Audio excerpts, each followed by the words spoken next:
Do you love the American Constitution? We too. Please help letting this podcast survive in the current cancel culture. Amazon recently deleted our Peter Canceler collection, probably for being too cheap. It was Locke, Hobbes and the US Constitution for only $15. Check out our Peter Canceler at Barnes & Noble, Lulu, or do a quick DuckDuckGo search to buy American collections that come at the lowest price possible to keep civil law great. That's Peterkanzler,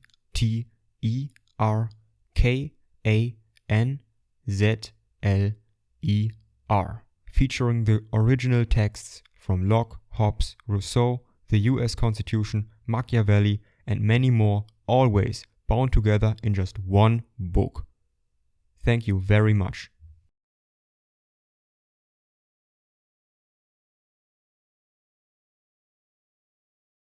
I wanted to go over to John Gray, who has a somewhat different view.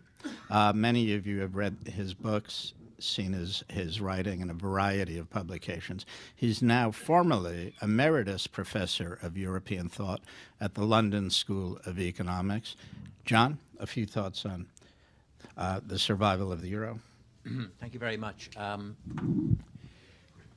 I think over the medium term of 10, 15, possibly 20 years, it can't survive.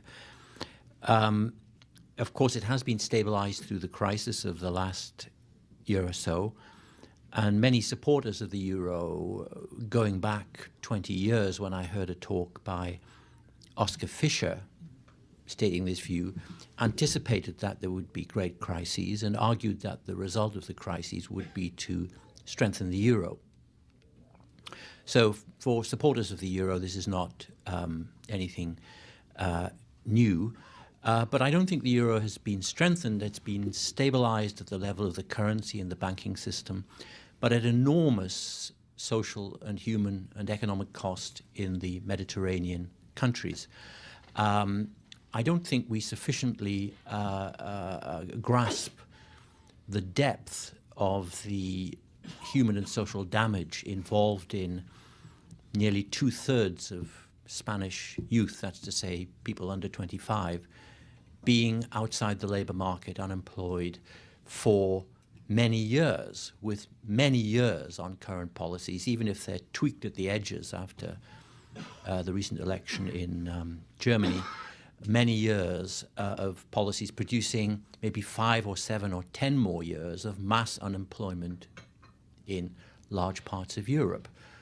What will be the fates of these young people, not even looking at the older ones for the time being, if they've been out of the labor market for 5, 10, 15 years? It's a recipe, I think, for profound social alienation and ultimately for political instability. But the ultimate reason why I don't think the euro can survive is that, as supporters of the euro constantly remind us, it'll only work with banking union, and ultimately banking union, fiscal transfers, all the rest of it can only work with political union.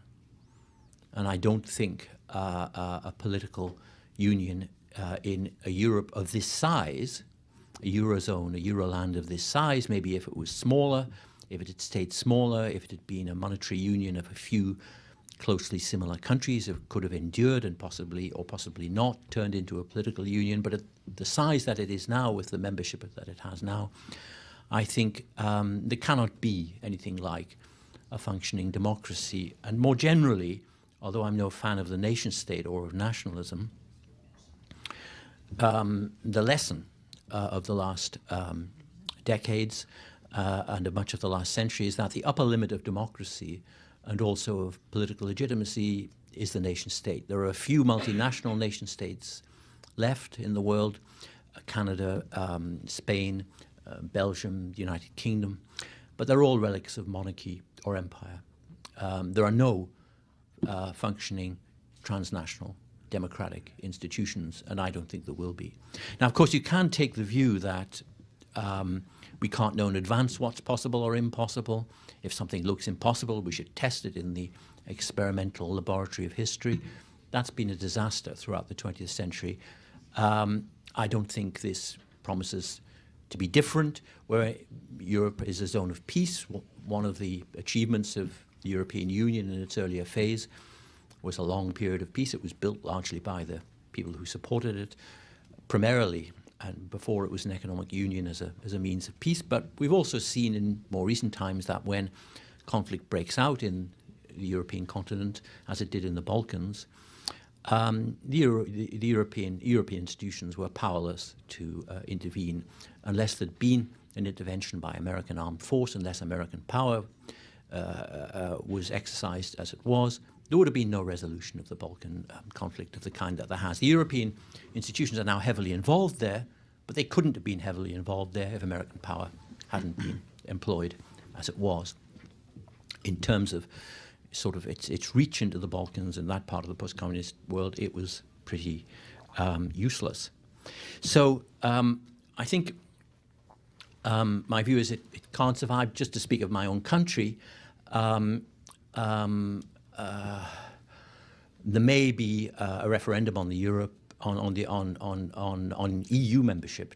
I don't think there are any practicable political circumstances in which Britain could, in any foreseeable time, join the euro. I think that's off the agenda, probably permanently. Equally, however, it's quite feasible that if there is a referendum, and there'll only be a referendum at the moment because Labour has declined to commit itself to a referendum, if another coalition is formed with the Conservative Party in the dominant seat, if there is a referendum, I think it could well not deliver the result of an exit result. That's to say, to put it the other way around, I think the preference of the British voters might be to remain semi-detached and not to decide. So in that case, there might be a relatively narrow win. So the preference of the majority, the British majority, and of thereby ultimately of the political class, I think, is to remain semi-detached. And in that context, whatever happens in Europe, and if Europe does become more integrated prior to what I view as an eventual collapse, Britain will become more semi-detached as Europe becomes more integrated. Whatever happens in Europe, Britain will not take part in the experiment. And I'm myself glad that that is the case, because although what happens in Europe affects us greatly, although we have a tremendous amount of trade with Europe, the deep commingling of fates that's involved in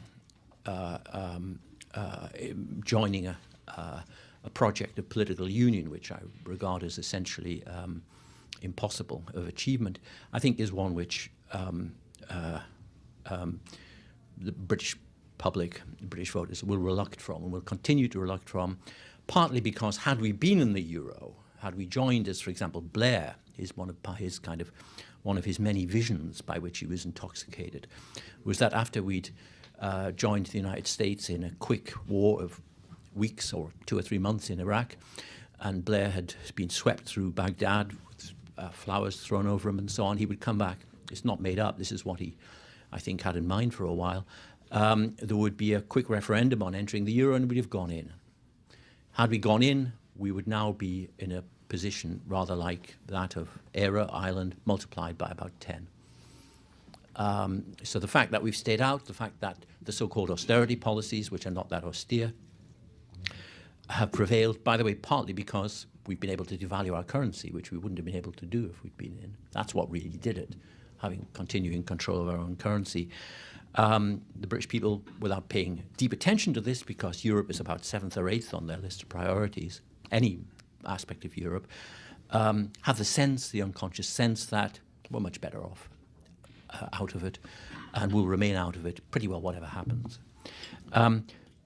If it breaks down, and then I'll conclude, if it breaks down, how will that affect the world? Well, I think one of the risks here is to have an introverted European perspective. A breakdown of the euro, a collapse of the euro, would certainly be a very large event, and it would certainly affect many parts of the world. But it wouldn't be larger in the impact on the world than that of a Chinese economic collapse, or even a rapid slowdown. Or to take a more likely possibility, although I don't say it's very likely, a failure of Abenomics, a large-scale failure of Abenomics, could have an absolutely cataclysmic effect on the world economy. So Europe isn't at the center of the world, even in the event of a cataclysm. There are many other things that could happen which would be equally or more cataclysmic. Back in 1919, the poet Paul Valéry wrote a wonderful essay on the future of Europe, in which, by the way, he said the secret European dream is to be governed by an American commission. I think under all the anti-Americanism, I think that's still a kind of dream. He said, we are too burdened to buy our history. Perhaps we can John, let's return to some of those. I'm sure you have lots to respond to. I think we would try and put it a little bit in the context, and you already have to some degree, about whether the euro should survive and what would happen if it doesn't. And I'd love to hear some of your thoughts on democracy.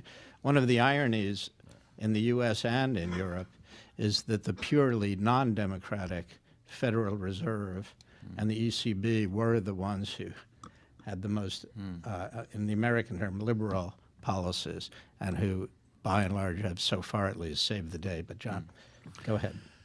Yeah, I'll say something about whether it ought to survive, and then something about the consequences of it not surviving if that happens. I hesitate to quote a European dictator, particularly not one who was not known for his sense of humor, but Mussolini observed somewhere, it's his only recorded joke, if he meant it as a joke, that ruling Italy was not impossibly difficult, simply pointless.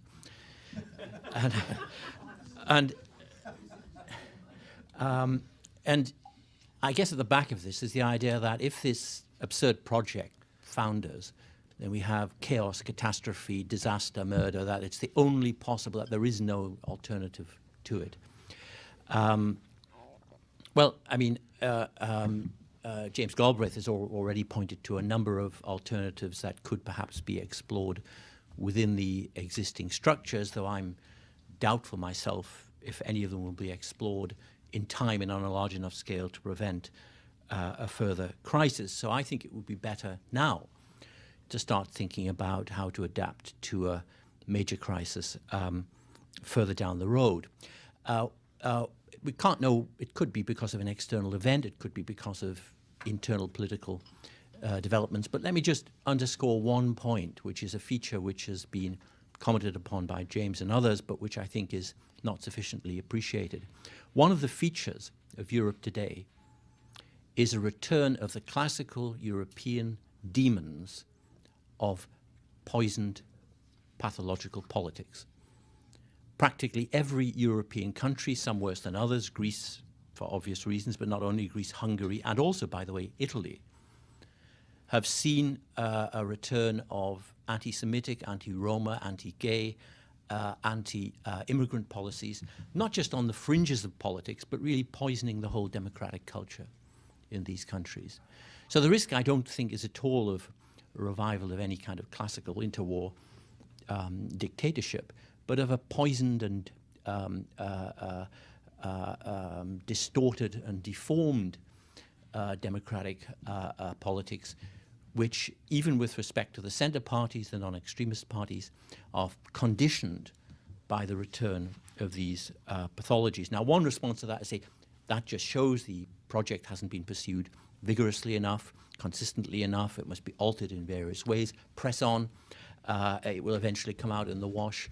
I think not. I think the depth and profundity of the youth unemployment, of the social alienation, of the fact that in some countries recruitment into the far-right parties is fastest among the young and is often mediated by the internet, is something we should be well aware of. How does that affect Britain's position? Well, I'm not afraid of the consequence if it ultimately comes to it that we exit. I don't regard that as, in any sense, disastrous. What I think we're seeing now, in a sense, is that half of Europe, half of 21st century Europe, is being sacrificed in order to solve the 20th century German question. And I'm not sure that's a reasonable trade-off. If really we need to, if really we have to make a choice in Britain, and as I've said, the preference will be not to make it, but that doesn't mean the willingness to make it in the end is absent. As to whether to commingle our fates with this vast and already tarnished and even failing experiment or exit, then I think the likelihood is we'll exit, and I would support that. A final point is Europe doesn't have 30 or 40 years in which to study its own navel and comment on the changes that may or may not occur because of relatively short-term and inconsequential changes in European politics. The rest of the world is changing much more rapidly than that. Back in 1859, John Stuart Mill, in his book on liberty, wrote in the introduction of European dynamism, I think he used the word energy, and Chinese stationariness. Nobody would now talk about European dynamism. It's a sort of semi-paralyzed confident, rich in parts of it, the northern parts doing well, reasonably well for our, but though with lots of inequality and poverty in northern Europe as well. In Germany, no minimum wage, for example. These are all problems which people say will be addressed, but no one could describe Europe as being convulsed by dynamism, or China as being languishing in the depths of lethargic stationariness. The world won't hang on, it won't wait. It will focus on what's actually happening. It will try, as politicians and governments always do, not to pre-commit themselves too much. But if there is a major crisis in the Eurozone, I think it'll be big for obvious reasons. But I just make one comment since I'm speaking in America. I wouldn't take for granted that the net result would be damaging to the US. Obviously, American stock markets, bond markets could be shaken. But even as things are, America is the haven for global capital at the moment. It's flowing from the emerging markets back into America. If there was a major crisis in Europe, that could even accelerate that rate. I think the American experiment, so to speak, of building a genuine nation state, which Europe will never be, has produced something resilient enough that actually, on balance, the net effect could actually be benign in the case of America. So I think we're not in the early stages or the middle of a highly of an experiment which has problems, which is tarnished, which is difficult, but nonetheless will go on. We're in a period of artificial stasis and of artificial stabilization of institutions that are essentially unworkable. And in that context, the British position of remaining detached, whatever its sort of historical reasons, the German support of this project also got profoundly historical reasons. The German question, which dominated the dark continent in much of the 20th century, both emerge from our history. I think that position in Britain has turned out to be, not through any excessive wisdom on our part, but has turned out to be the right one that we've adopted. So whatever will happen, we will remain on the side, and European Germans and others may say that's a great tragedy. If so, it's one we can live with. Final thoughts? Yeah, just very briefly. I guess one of the interesting features of the last 5 years is that an integral component of the European project, which was there from the start, has been shredded. Right from the start and throughout the 70s and 80s, the idea was that European capitalism was superior to, or the varieties of capitalisms that existed in Europe were superior to the diabolical Anglo-American market individualist model. They were more collaborative, they paid more attention to social cohesion and so on. Well, no one could say that now, whether even in the case of Germany and certainly not in the case of the peripheral countries. So the attachment of the left to a European project is wholly anachronistic, as indeed the project itself has become, partly for the reason that's just been said. When a government in a founder-member European country like the Netherlands says the welfare state's over, welfare institutions are over, at a time when tens of millions of Europeans are suffering fairly extreme forms of hardship with no prospect, no reliable prospect, will-o'-the-wisps emerging from the intricacies and labyrinth of German politics, but nothing more. of any fundamental change of policy. I think it's clear that that's gone. So that the notion of Europe embodying a higher, a better, a more intelligent, a more humane, a more socially inclusive form of capitalism is gone. And I think that's one of several realities we should accept. And here, in this respect, I do agree with Emmanuel. I think this is one of those periods in history, one of those moments in history, where what we ought to do, what enlightened opinion ought to implement, what can be done, what tweakings and reforms can occur, are really of secondary significance to what is actually happening and is likely to happen. Freud, in one of his wise observations, said it is only in logic that contradictions are forbidden. And one of the contradictions we see at the moment is that the project of transcending national sovereignty in Europe is advancing through a completely national project, that of the Germans, which I agree with Emmanuel on that. I think what I would just want to emphasize is it's not that I want the project to collapse, it's that large-scale projects like the European project, which run into insoluble difficulties, are never rationally dismantled. They simply collapse. The risk, I think, in Europe is more that, unlike the Soviet project, which at least had the energy to collapse, at least had the built-in a possibility of a heroic reformer who unwittingly produced a collapse, that this situation in Europe may actually continue for decades. Well, the American experiment is still going. Yes, but Europe is not America. One of the fundamental errors of American opinion is to assume that Europe can recapitulate American nation building. This is a fundamental error, and I think one of the great challenges in America as the crisis develops, and here I do agree with Emmanuel, is to recognize that that was always mistaken. That America was largely an occupied country. There were indigenous peoples, but it wasn't constituted by long-standing historic nations as Europe is. Densely populated and so on. It's completely impossible, in my view, to recapitulate that experiment in Europe. And I think as long as Americans think that it can be recapitulated, they'll be blind to what's actually going on in Europe. Do you love the American Constitution? We too.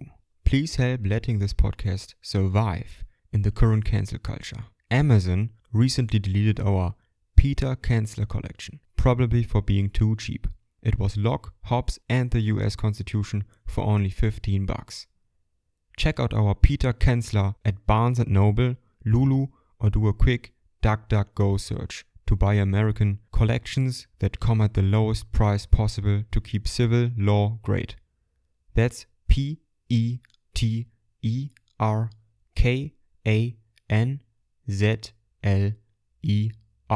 Featuring the original texts from Locke, Hobbes, Rousseau, the US Constitution, Machiavelli, and many more, always bound together in just one book. Thank you very much.